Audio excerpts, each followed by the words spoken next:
हाय नमस्कार. तर झाला का सकाळचा चहा पाणी? माझा झाला. चहा नाश्ता केला. सकाळ सकाळ सवय लागली ना, त्यामुळे ते नाही केलं की मग आजारी पडायचं दिसतं या. मग आपण हाताने आजारी पडत असतो या, बरोबर आहे का नाही? हाताने आजारी पडण्यापेक्षा ते खाल्लेलं बरं. मग कामं सगळ्यालाच आहे ते. तर बघू शकता माझा चेहरा किती पहिल्यापेक्षा जास्त उजाळ दिसतो या.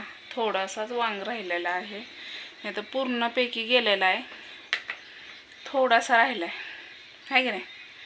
तर आजचा हेड तर बघितला असं एवढं आबाळ येतं आहे रोज संध्याकाळनं, आणि ऊन दिवसभर असतं या.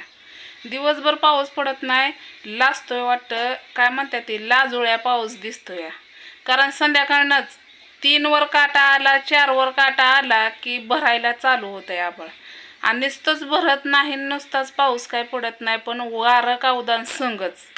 काही जणांची तर झाडं अशी उपटून घरावर पडली, परत घरं उडून गेली. आपण पण एक म्हणजे 4-5 वर्षाखाली आपण पण वाऱ्या कावदानात गहलोच होतो. आपलं पण उडून गेलंय. पण असं नाही व्हायला पाहिजे. म्हणजे माझं झालं म्हणून असं वाटत नाही की सगळ्याचं व्हावं, पण असं नाही व्हायला पाहिजे. बरोबर आहे का नाही? गरीब असतात, कष्ट करून खाणारे असतात, आणि त्यांच्याच महागा असं म्हणल्यावर किती आपदा आहे जीवाची सांगा. आणि त्यात जास्त लेकरं बाळा असल्यावर किती अवघड आहे का नाही सांगा बरं. तर मी इथं बसते मस्तपैकी अशी टिकून बसली. सकाळची कामं झाल्यात, पाखरं ही छान अशी वरडत्यात. सकाळचं वातावरण खूप छान असतंय, भारी असतंय, मला तर लय आवडतं.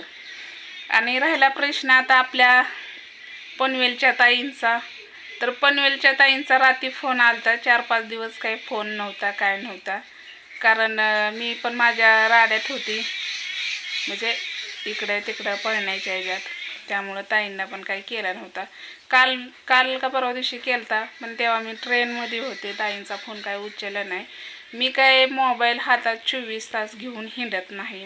24 तास माझ्यापाशी असला ना, तरी पण मी कुठं जायचं म्हटलं तरी माझ्यापाशी परस असते.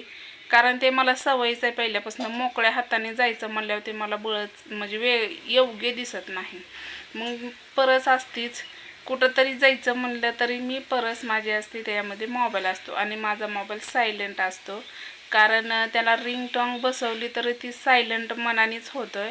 आणि आपला मोबाईल एवढा मोठा भारी मधला नाही का, तर आपला मोबाईल 7,000चा आहे फक्त, आणि ते पण सेकंड मोबाईल आहे. मी एवढं पण भारी वापरू शकत नाही. नाहीतर तुम्ही म्हणत असाल ताई तुझा हेड एवढं छान दिसते तू, मोबाईलचा म्हणजे आयफोन हाय का हाय 65 काय म्हणतात ना, का भारीमधला मोबाईल वापरते, असं काय नाही. फक्त माझा मोबाईल रेडमी काय म्हणतात ती, काहीतरी नाव आहे कंपनीचं. एवढी पण भारी काही कंपनी नाही, पण आहे आपला तात्पुरता चांगला. 5 वर्ष झालं मोबाईलनं काय आपल्याला धोका अजून दिला नाही. मस्त हँग होतोय, सगळं होतंय, पण हेड्याव आपलं रोजच्या रोज पोच होतात. म्हणून त्यासाठी मी हेड्याव एवढं मोठं काढत नाही, कारण मोबाईल जास्त रोड घेत नाही आणि आपल्याला मोबाईल नसल्यामुळं. कारण एवढी अवकात नाही माझी की मी मोबाईल भारीमधला घ्यावा, 30-40 हजाराचा घ्यावा आणि त्याच्यावर आपलं हेड्याव बनवावं. कारण जसं आहे तसं तुम्हाला आवडतात, आणि मला पण वाटतं जसं आहे तसं आपण बनवावा. कारण हेड आता मस्त म्हणतात की घ्यायचा असं तसं, हो का. एकल्या एकली बाई कष्ट करते, एकल्या बाईच्या जीवावर सगळ्या गोष्टी असतात. आणि मी तर भारी मोबाईल घेऊन हे दिखावा केला तर 4 लोक काय म्हणते, हिला खायला आण नाही पण मोबाईल घेऊन हिंडती म्हणते का नाही. म्हणून मी काय मोबाईल घेणार पण नाही. आणि मस्त हप्त्यावर तरी असला तरी पण नको मला, कारण हप्त्याचं मला चांगलंच माहिती आहे, लय अवघड गोष्टी असते त्या. कधी काम लागतं, कधी नाही लागत, आणि हप्ता रेडीमेड भरावंच लागतं, बरोबर आहे की नाही. तर आपल्याला पनवेलच्या ताईंचा फोन आला मस्तपैकी. अशात आईसोबत पण बोलली, म्हणजे बोलल्या, आणि माझ्यासोबत पण बोलल्या. तर बानूला ते तुम्हाला सांगितलेलं 4 वेळा गादी पाठवलेली ताईनं, पण आता एक जुगार केला ताईनं, आणि ते गादी येईन आपल्याला 4-5 दिवसात. या नक्कीच तुम्हाला दाखवेन की ताईनं. आणि नुसतेच गादी नाही, तर शीतलला सुद्धा मदत करते म्हणल्यात ताई. तर किती दिलदार म्हणावं लागतील सांगा बरं तुम्ही. त्यांचं बोलावं तेवढं कौतुक कमीच आहे.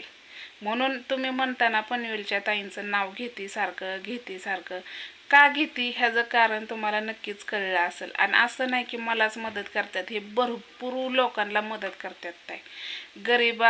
गरिबांना, म्हाताऱ्या माणसांना, अपंगांना अशा ताई भरभरून मदत करतात. मग देव त्यांना कमी करेल का सांगा. मग अजूनही त्यांच्या आपल्या मनातनं असं ही निघत्यात त्यांच्यासाठी काय सांगायचं, आशीर्वादच नाही तर त्याच्या पडेल पण भारी भारी अशा गोष्टी निघतात. मग मनही ताई जाणत्यात काही जणांचं, म्हाताऱ्या माणसांचं. आणि सलमादादा आहेत का नाही, त्यांना सुद्धा तिथं सुद्धा ताईंचे पंगत असते. तर असं नाही की ते मलाच मदत करतात, भरपूर जणांना मदत करतात. म्हणून मी ताईंचं नाव घेते, कारण त्यांच्यामुळं माझ्यासाठी देवी होऊन आलेल्या आहेत. आपल्या बाणूसाठी भरपूर काही त्या गोष्टी करतात ताई. एवढी मोठी मिशन दिली, एवढ्या सगळ्या गोष्टी केल्या.